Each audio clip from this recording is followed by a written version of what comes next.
Welcome back, everyone, to another Pokemon Go PvP video. I am Jake, and in today's video we are going to be doing a Ferocious Cup tournament recap coming at you from Richmond, Virginia tournament that happened this past weekend of the 10th, the weekend of the 10th through the 13th. That was the Virginia huge tournament, the largest one that happened on the American soil, not including Canada. The largest ranked tournament in the US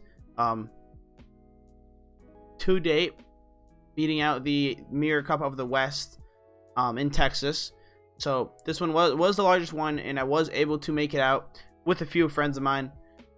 And in today's video we are going to showcase not all of my tournament, guys. We are going to showcase the losses of the tournament. So if you guys are wanting to improve upon your team building and or anything in relation to the Ferocious Cup, you guys should definitely watch as I run through my losses in this tournament, so you guys can get a good idea of where I messed up and what things I can improve upon, while I also help you guys. So this is basically a video for coaching. I'm basically going to be critiquing my own mistakes, so that when you guys are doing your Ferocious Cup tournaments, you will know not to say or not to make the same mistakes that I did. Because to be completely honest, guys, I did not do very hot in this tournament. As you can tell, I am recovered pretty much fully now. I just have a cough. I apologize if you guys can hear that in the video, but without doing too much more ranting here in the beginning, if you guys are new to the channel, please make sure to drop that sub, make sure to smash the like, hit that bell notification to get a notification whenever I go live or upload a video. Make sure to follow my Twitter and my Twitch. All of that will be linked right down below in the description, so you guys can go check that out. And also, I have a big announcement coming in a day or two on my YouTube channel. You guys, if you follow my Twitter, have already seen the announcement, but it's going to be real hype, guys.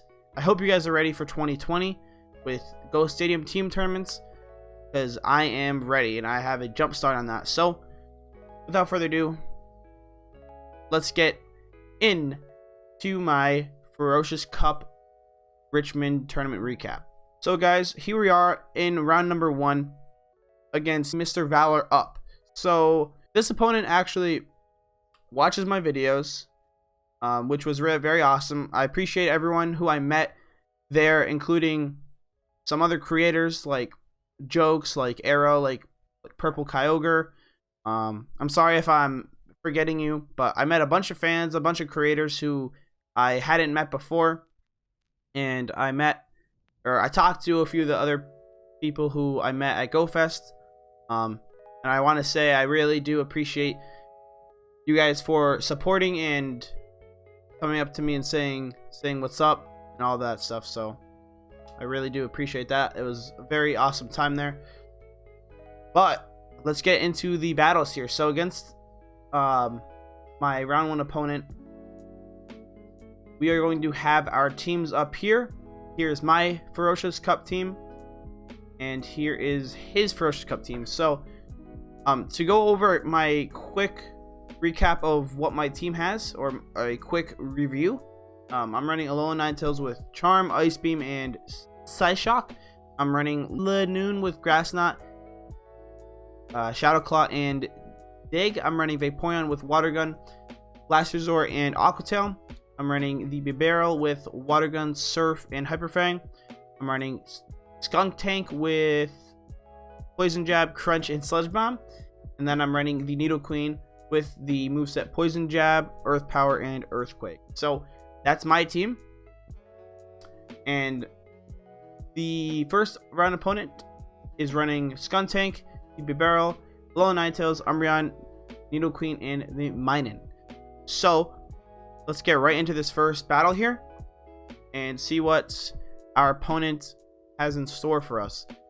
So looking at his team, I decided I'm going to lead the Barbarrel because its matchups are pretty even throughout, except the Umbreon matchup, which it gets kind of walled by, but he decides to open Umbreon, this being the worst case scenario. So this was our first mistake, was choosing the wrong lead, which oftentimes is completely RNG, in a sense that your opponent is choosing and not you. It's random technically, but he did call the right lead there, and if I had led Alolan Ninetales, this would have been a much different outcome.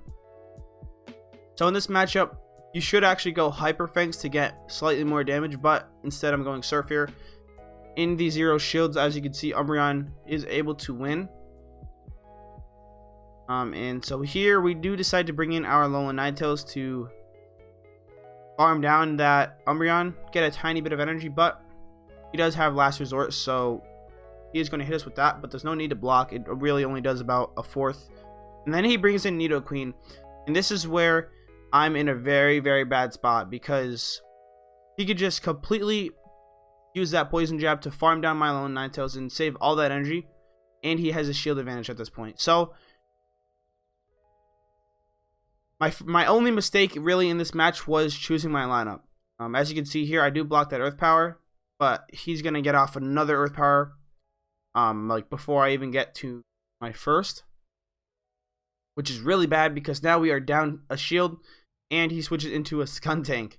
So right here, we are going to farm up a ton of energy, hoping and praying that we can get to a second Earth Power. And on top of that, we have to farm even more energy to Earth Power his Queen in the back. So here we are going to just farm away. And obviously we don't want him to get to another crunch. So we tried to farm as much as we possibly could, I think. And unfortunately, I tried to swap out there to sacrifice my Alolan Ninetales, but it did not work out. And this was a mistake because I was one Poison Jab away from an Earth Power. Now, I also asked him afterwards, and he said he was also one Poison Jab away right as I switched. So the timing could have worked had I waited one more Poison Jab, but unfortunately, it did not work out. So let's recap over that round. So first mistake by us, choosing a bad lead. But there's nothing you can really do about that if they lead Umbreon, because, well, they do have technically two anti-charmers, being the Skunk and the Queen, but the Skunk is more of an even matchup. The Skunk is more of an even matchup against the Alolan Ninetales. So if I had just led Alolan Ninetales, that game would have been a wrap pretty much, because he had two things weak to a Nidoqueen in the back, being the Mirror, which does take super effective from ground, and then being the Skunk, which also does. And then secondly, if we watch this over again, guys, so as we watch this over again, guys, we get three Poison Jabs after we have this Earth Power ready. Boom, we do KO this Skuntank, and 1, 2, 3, 4, 5, 6, 7, I believe, Poison Jabs from that Nidoqueen, and that's a KO. So if we had just stayed in with our own Nidoqueen and just farmed one more Poison Jab, we would have been able to KO that Nidoqueen. And yeah, I just tried to play that safe, but unfortunately that ended up costing me huge in that first game. So there you have it, guys. Learn from my mistakes. Losers learn. Let's jump into game number 2. So in game number 2, I'm going to be using the double water, as I noticed that he did use Skuntank and Nidoqueen, and realizing that either of these waters can do very, very well against the Nidoqueen and the Skuntank combo, as Vaporeon is able to win against the Skuntank with Aqua Tail alone. And obviously, either one of these waters can beat the Nidoqueen with shields. Just to take this in a note, guys, Vaporeon loses to Nidoqueen, shields down if Nidoqueen has Earthquake. So, yeah, that's something to take note of. I experienced that firsthand in training. So, jumping in this first game, it is the same lead. I did expect him to change that lead, thinking I would probably lead Umbreon to counter his Umbreon lead. Alolan Ninetales, I said, right? Yeah, I think I said Alolan Ninetales. But no, we get the same exact lead. And this is the scary thing in this cup, because if you have Alolan Ninetales and you can't match it up with their Umbreon, it puts you in a really bad position, especially if they have an anti-charmer in their line of 3, because that just gives them the opportunity to farm down. And either you are forced to switch and then get countered, or you are forced to stay in, get farmed, and then get countered anyways. So yeah, it's the same exact scenario pretty much. We're gonna bring in Alolan Ninetales once again. He is a smart trainer, waiting to see what we bring in with, or come in with, and then he fires off the correct choice of move. And just like the first game, he has another anti-charmer, and that is Skuntank. We were actually expecting a Nidoqueen to come in, but it actually ended up not happening. So I don't think we decided to block the... Oh no, we do block the crunch. He does now have a shield advantage, but we unfortunately are unable to win the CMP tie there, which really sucks. We decided to not block that crunch because it was a CMP tie, and we do try to force one shield out of him, which we do get, which is really good. But the problem here now is Alolan Ninetales has less than half health, and then they bring in the Nidoqueen.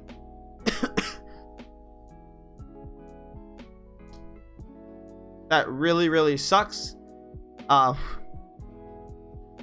We were able to read the scenario right. Again, he did use the same 2 Pokemon. He used the same exact team from game 1. But again, we were not able to get our Alolan Ninetales in the right matchup. So that's the one main issue with Alolan Ninetales, is that if you don't get that Umbreon matchup, then its role is pretty much useless after that point. But GG's, we lose the first round 0-2, and we do decide to play a game 3.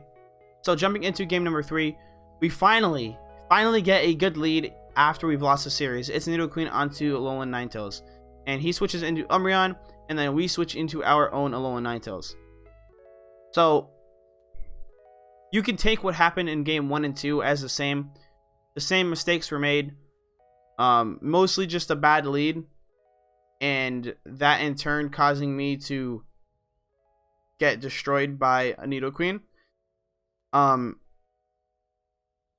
Even though I ran the double waters, I was not able to win that game, because that Umbreon lead was just too good, and losing switch advantage is the worst in this cup. So, but anyways, he switches into this Skuntank and we Ice Beam it. Means we are equal shields now. And we do also have the switch advantage. So we are going to bring in our Nidoqueen. And at the time, I thought this was a good idea. But you guys are going to see where I make another mistake. I don't decide to block that crunch. I'm going to go for the Earth Power to burn the last shield. And it is now burnt. But I do believe we shield this. Yes, we do shield. And then he switches into the Alolan Ninetales, so I switch back into the Skuntank.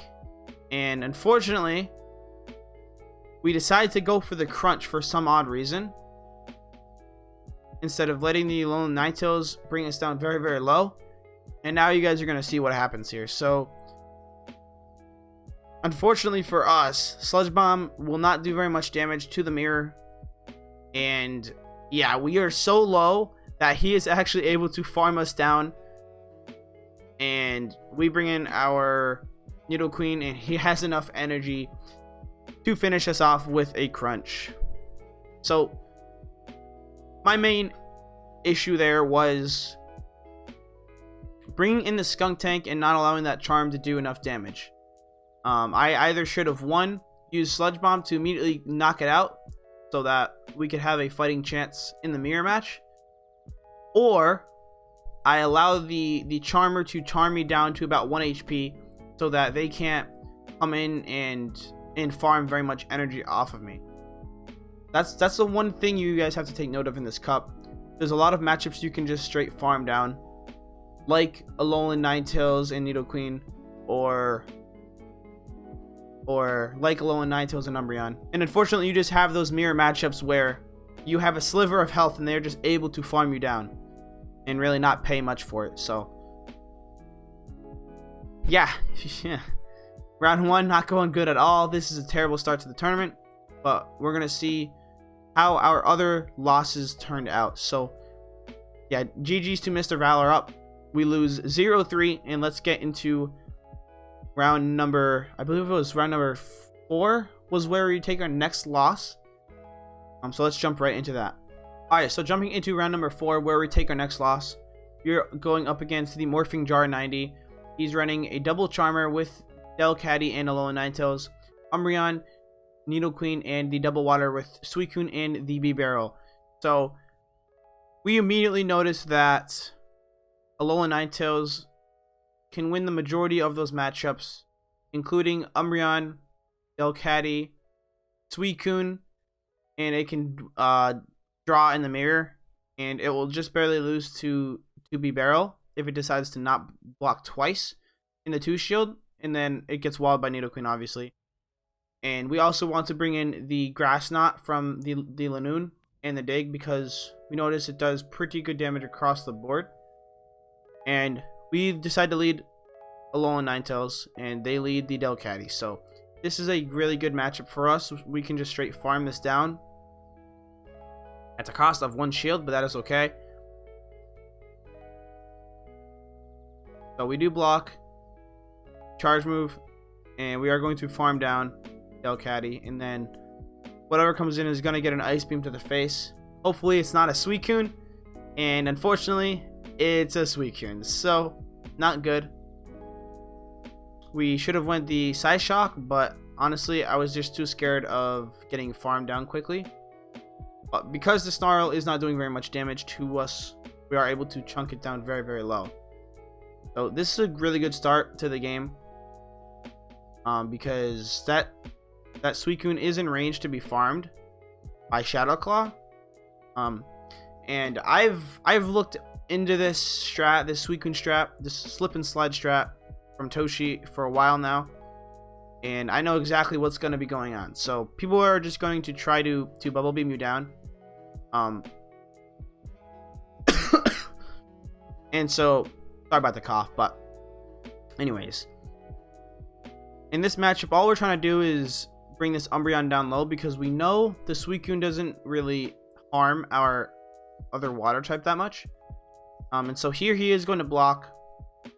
The only problem now about this is that we don't have our Alolan Ninetales anymore, so there's nothing we can really do to this Umbreon, which is a big problem at this point, because it's so spammy. And but he actually makes a pretty bad mistake here by switching his Suicune back in, and knowing full well what he's gonna do, I'm not gonna block that bubble beam. I know it's not a Hydro Pump because I'm counting, but anyways, that does allow us to farm,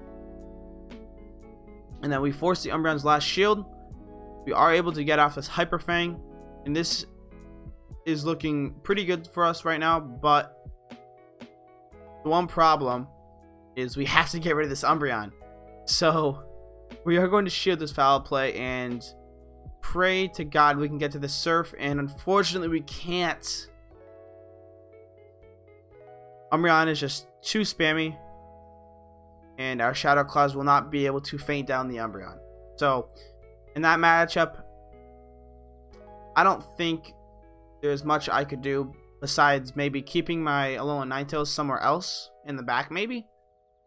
But I mean, yeah, like, Umbreon against my team was just a force,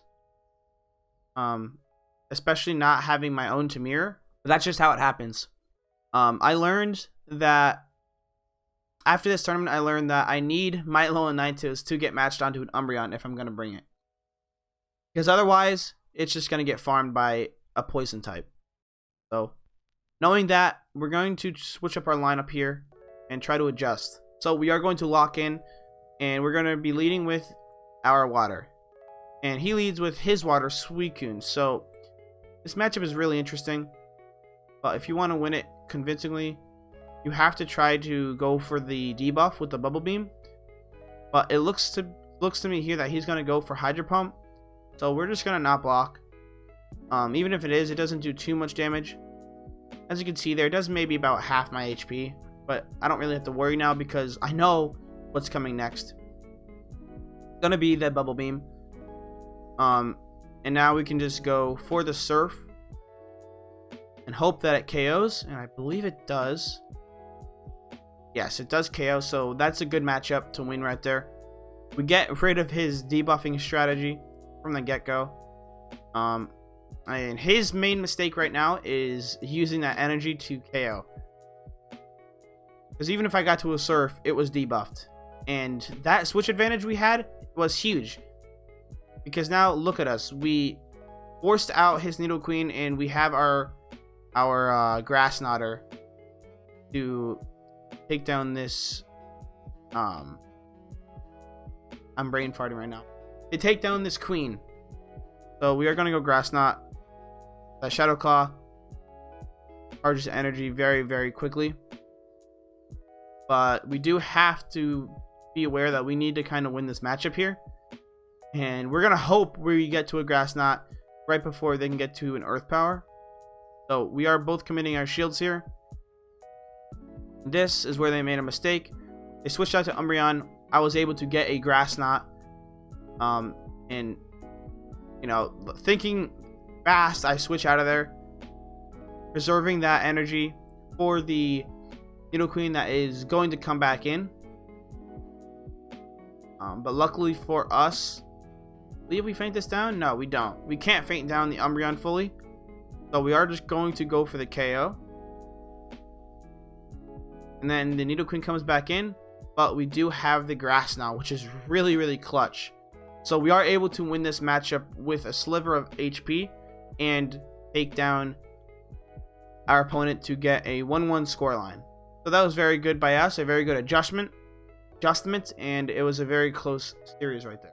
So jumping into the third and final game of round number 4.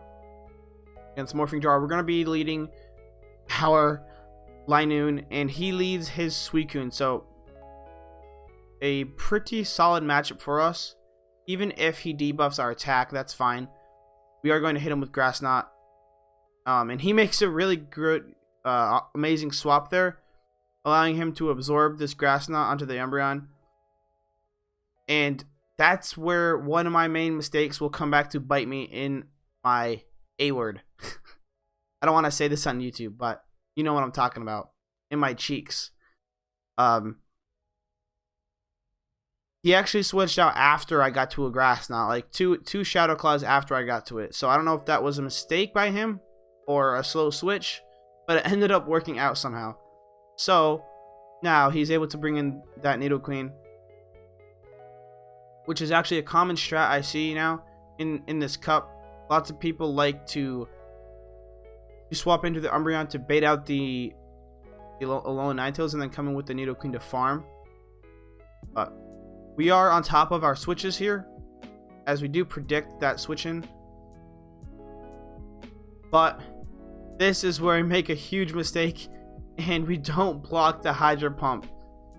And this just puts us in a whole world of hurt. Because now we have to somehow get through this Suicune and also get through that Nidoqueen in the back. So knowing he's probably going to go for the bait, he does. We decide to not block. And obviously we know this is another bait. And we are finally going to hit our Hyper Fang. And hopefully this KOs. But he does actually have that shield.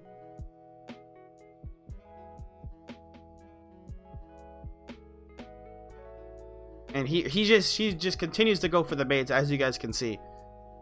Trying to get my shields, but he's not going to. We do decide to shield the earth power, obviously. And at this point in time, this game is not doing well at all for us, because those poison jabs are doing a lot, and our water guns are extremely nerfed. So we're pretty much unable to do anything here, and all we can try to do is get to the Hyper Fang to KO, but we are one water gun off, and I don't think it would have mattered anyways. So I'm going to pause the video, and as you guys witnessed, we made two large mistakes there. Mistake number one was not being patient and using our energy early on in that opening matchup.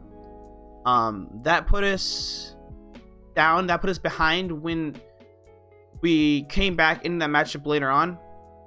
Not only because I had lost my energy, but also because I decided to not block a Hydro Pump, thinking it was going to be a bait, because a lot of people like to do that with the Suicune strategy. They like to go for the Hydro Pump and then bait, and then they debuff your attack, etc., etc. You guys are aware of that strategy, I'm sure. And yeah, that was just a bad read by us, and both of those mistakes ended up costing us massively. So GG's to Morphing Jar. He does take the series 2-1, and that puts us 2 games down by round 5. So GG's, and let's get into the next round of losses. Alrighty guys, jumping into round number, I believe this was round 6. We are going to be facing off against one of the top tier elite coaches on the Go Stadium. That is Bella, and as you guys know, he is a top tier ace trainer from season 1. And in this tournament, he's running Umbreon, Alolan Ninetales, Vaporeon, Skuntank, Nidoqueen, and the Bibarel. So again, we get our Lanoon into a pretty decent spot here, being able to deal super effective damage to 4 out of the 6 Mons. The Grass Knot being super effective against the double waters, and then the Dig being super effective to the double poisons, Skuntank and Nidoqueen. So we noticed a trend in this tournament that lots of people like to lead Umbreon against me. So I took that and I decided to lead Umbreon, or not Umbreon. I decided to lead Alolan Ninetales here. So we are going to be opening with the Ninetales, and he does open with the Skuntank. This matchup is pretty neutral, but we know completely well that he is probably going to go for the Sludge Bomb or try to bait with the Crunch. But either way, we're going to shield whatever comes at us. And it does happen to be the Sludge Bomb, so we're not going to risk it. We're just going to go immediately for the Side Shock to try to feint down the Skuntank, and he does decide to shield. And I was actually pretty surprised that he was able to get to a Crunch. But it is what it is. We're going to come in now with our Lanoon to try to farm down that Skunk, and he switches into his Water type, which was pretty surprising. And he also decides to not shield the Grass Knot, so Skuntank here doing a lot of work already. But those Shadow Claws are being 2 times resisted by the normal typing of the Bibarel, so not good. But we do force a shield, his last shield actually right there, and we switch into our own to mirror match and tank that Surf, knowing that his Skuntank is pretty low. That's what we are going to switch. That's what he's going to try to switch into right here. As you guys can see, he tried to switch into his Skunk to sacrifice it, but I saw that coming from about a mile away.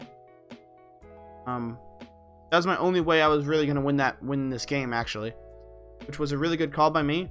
And here we know we have to block pretty much, and we're going to go for our own Surf to hopefully feint it.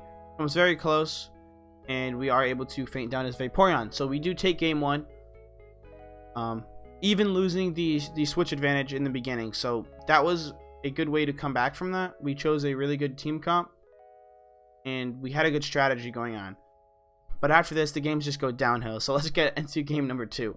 So in game number 2, we're gonna lead the Barrel, and he leads Skuntank again. So 2 missed opportunities to lead our Nidoqueen. But this matchup isn't that bad either. Pretty neutral. But I did not know beforehand that I need to block that crunch in order to get a second surf off. And we're going to learn that right here. So he does block the surf. And at this point in time, I knew I made a pretty big mistake. I wasn't experienced enough in The Sims to know that would happen. But it is what it is. We lose that lead pretty bad, which means his Skuntank can hit us with 2 charge moves, which is not good. But we know it's probably going to be a crunch this time around, so we don't block. We preserve our last shield. And then he switches into his water type, being the Beaver. And hopefully we burn the last shield there, which we do. And then we switch into our Vaporeon. And we do actually call, or no, we don't call it. We don't call the Hyper Fang there. And then he brings in his Umbreon. So after game 1, we saw no Umbreon. So we expected an Umbreon in this game, probably a lead. And that is why we brought in our Ninetales. But unfortunately, this Umbreon late game is so hard to beat, as you guys can see. This might come down to the wire because we still had that extra shield remaining. But unfortunately for us, guys, we're going to be one charm off from the Psy Shock. But I don't think it would have KO'd the Beaver anyways. So GG's. Pretty close game 2, I'd say. Not our main mistake there. Losing the lead, not knowing the matchup well enough. That's why you guys have to really research your Sims and learn when or when you cannot work your way out of a lead matchup. So I just lacked knowledge with that lead matchup personally. I did not know I couldn't get to a second surf if I decided not to shield the crunch. So regardless of the round or the game 2 loss, we go into game 3 with the safe lead again, and it ends up being a mirror match of the Beavers. So the main play for me here is shield baiting. But noticing his gameplay, I noticed he doesn't really like to block the first charge move that comes at him. So we're going to go for the Hyper Fang, and we do get it. So we both end up Hyper Fang each other, and he surprisingly switches into Skuntank. So giving up the switch advantage, but unfortunately we don't have Nidoqueen again. So he really liked that Skuntank, guys, and a mistake of mine was not bringing in my Nidoqueen. I saw his double water strat, and I guess it was very good pressure. It was very good anti-poison pressure, or anti-ground, I should say. And that basically made me not want to use my Nidoqueen, and it ended up really hurting me here. But we are able to get that dig through on the Skunk, which actually could have swayed this game much more had I not brought in one certain Pokemon. You guys are going to see what Pokemon I'm talking about. And yeah, you guys see right now the main problem here, right? I mean, I didn't bring in a second water, and all I can do now is pray to God somehow that my Ninetales can get to a Psy Shock, because this Nidoqueen is just gonna have it all day with me, with my Ninetales, and this is GG. Like, you notice I ran Ninetales a lot, and he made a really good call to have the Nidoqueen in the back this time, ready for me. So yeah, had I just brought my Nidoqueen instead of my Ninetales, I would have been in a much better position, and that's where you could say I made a mistake. So yeah, GG's to you, Bella. You played very well. I just made too many mistakes against a top tier opponent, and you guys know any mistakes you make can switch the game in the opponent's favor completely. So really good on him to keep his composure and not follow my tracks of making a mistake. And yeah, choosing that amazing pick in game 3 being the Nidoqueen. So really well done and really great read on my team of 3 that final game. I honestly was just trying to get my Ninetales onto his Umbreon the entire series. So unfortunately, we couldn't get it done. But yeah, so we lose round number 6 to Bella, and I guess you could call it a close best of 3, because game 2 was pretty close. Had I got to that Psyshock, who knows if that would have KO'd or not. Maybe it would have been very, very close. But regardless, let's get into the next round. Round number, I believe it was round 7 against Caleb Pang. Already, I saw into round number 7. We were going up against another very, very skilled opponent, Caleb Pang, another coach from Go Stadium. And I mean, after those 3 losses so far, we're only in round 7, guys, and I already have 3 losses. So at this point, my confidence is pretty much broken at this point. This tournament couldn't have played out worse for me. I feel like this cup made me feel hatred towards it. Just because of the matchups, they're so even, so neutral, that it all depends on if you can get that certain matchup where you can farm down something to get an advantage. Like getting Nidoqueen onto Alolan Ninetales will flip your matchup. Same thing goes for getting Ninetales onto Umbreon.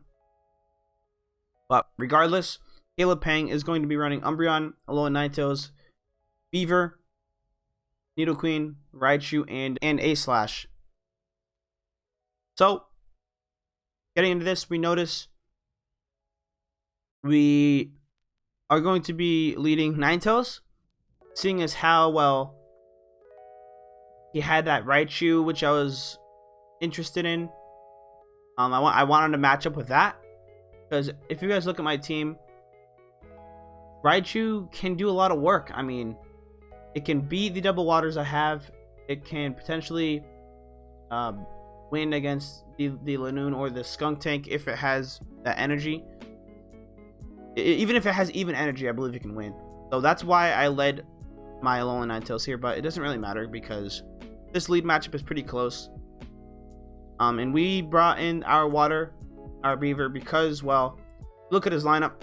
That Alolan Sandslash will die quickly to water types. Same thing goes for the Nidoqueen. And the Raichu also loses shields down or a bad shield matchup. So holding our own, guys, we are not going to block this, thinking it's probably a bait, and we definitely don't want to get baited. But now, in my head, I'm like, okay, if we block this, we can maybe get his last shield. But instead, we're going to bring out our Nidoqueen, and he has a water type in the back. And this is just painful to watch, because there's nothing you can do now. You have 2 shields for essentially no reason. It's just going to be able to water gun you down. So at this point, I'm just trying to make it look close. Well, I'm not even going to get to another Earth Power. And that Beaver is just going to farm me down, and he's going to take game 1 pretty convincingly. So GG's in game 1. Let's jump into game number 2. So overall in that game, all I could really say is Nidoqueen wasn't the best pick. Definitely not the strongest pick, because even though it does wall the Raichu and the Alolan Ninetales, he did make a really smart play, bringing in his own water to mirror our waters, and then bring in the Alolan Sandslash for our Skunk, for our Nidoqueen, for our Alolan Ninetales, and our normal type, that is the Lanoon. Alolan Sandslash has 4 very, very good matches against our squad, which makes sense why he would lead it. I should have read that more, but for some reason I decided to lead Alolan Ninetales. But anyways, let's jump into game 2. We lead our Beaver, and he leads his Umbreon. So the game we decide to not bring in our Ninetales is when he brings in his Umbreon. So, unfortunate for us. That's just a mind game. And surprisingly, he blocks our first charge move, that is the Hyper Fang. So that really surprised me a lot. I'm not sure why he would block that, but we soon realized that this isn't a foul play Umbreon. Most likely a Dark Pulse and Last Resort one. So we take that assumption and we learn how to go about playing it. And so now with that matchup out of the way, we do have a shield advantage, which means it is fine with us to bring in our Nidoqueen to farm down this Umbreon, even if it's going to cost a shield, which it is. This energy here is very, very crucial. Like I said earlier, Nidoqueen with energy can flip a ton of bad matchups. As you're going to see here, it's going to do a lot of damage to whatever comes in, and then it's the Alolan Slash. That's a must block for him. And because we had so much energy, we are able to beat it to an Ice Punch. Or maybe he just thought I wasn't going to be able to get to another Earth Power. But it looks like it ended up in a close CMP tie. And the Ice Punch will be able to KO, but that's fine. We're going to bring in our Lanoon. And fortunately for us, he has the Bibarel in the back with no shields. So this is prime for us, because we're going to be able to get out that Grass Knot. Obviously, we're going to block this. No matter what it is, we want to keep this thing healthy as possible. We did notice a little bit of lag there, but he wouldn't have gotten into another Surf anyways, I don't believe. And we are able to KO the Bibarel. And all he has left is the Alolan Sandslash, which we will Shadow Claw down. So we are able to win in game 2. Not really making too many mistakes there. I'd say his only mistake was blocking that Hyper Fang very, very early on in the game. I'm not sure why he would do that, but that was the key to our win there. So GG, and let's jump into game number 3 against Caleb. Alright, so jumping into game number 3. We notice he likes to lead a lot of things that are weak to our normal type, that is the Lanoon. So he's going to lead Raichu. This is an interesting matchup, as Raichu is so squishy, but so spammy. So the play here is we're not going to block the first charge move, no matter what it is. We don't want to get baited. And that's what he goes for. He tries to get the bait. He does not get it. So we know this is probably going to be another Brick Break. And it is. Which is a great call on us, which means we can't get to another Grass Knot. Because I do think we block this. But yeah, we do. We want to either get rid of this Raichu, or if we can burn both shields this early, that's very good for us. And he is very smart there and decides to let go of his Raichu. And then he brings in his Beaver to farm down. And now there is a big choice to be made here. What do we want to bring in? We end up bringing in the Ninetales, hoping, banking on the fact that he doesn't have an Umbreon in the back. So that's what we're gonna do. We're just gonna try to charm down, and then this is where he switches into his own Alolan Ninetales. And very, very fortunately for us, we are able to get off this charge move, being Psyshock, forcing that Alolan Ninetales down very low. And immediately we're gonna do an immediate switch into our Beaver.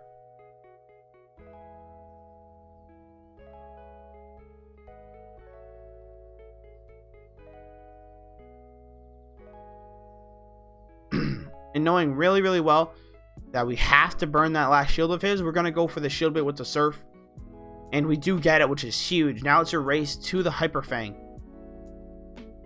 He does pull the trigger very, very early on, which I'm like, GG, that's it. But it ends up being a Surf, and we end up not clicking our Surf, guys, and we are able to get off one charm, which would have made the difference in that game. But unfortunately,